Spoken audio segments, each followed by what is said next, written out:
Big developments coming to us today from Hillsborough County Court. You probably remember the case of the middle school students accused of attacking and assaulting a classmate. Well, now it looks like one suspect is off the hook. Elizabeth Den has that story. Dia, Lee Myers becomes the second out of the 4 young men who are accused in this case to reach some kind of a deal. And this means now he has a chance to start over. At just 15 years old, Lee Myers walked into courtroom 13 facing very serious, grown-up charges.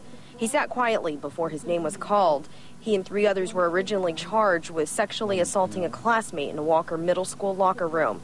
Now, the state is agreeing to let him resolve his case without having to plea. And I want to state that not one of the eyewitnesses has implicated Lee Myers in this case.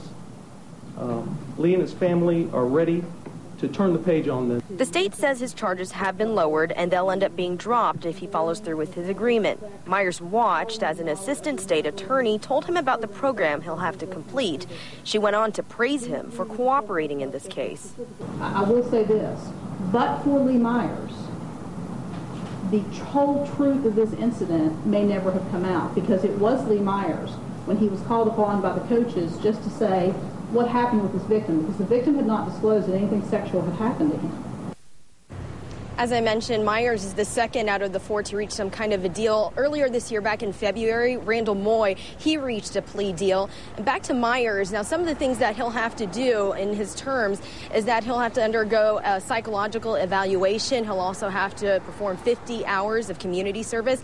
He'll have to talk to students and kids his own age about issues like hazing. Meanwhile, 2 other young men still face charges in this case. Reporting live in downtown Tampa at the Hillsborough County Courthouse, Elizabeth Den, ABC Action News.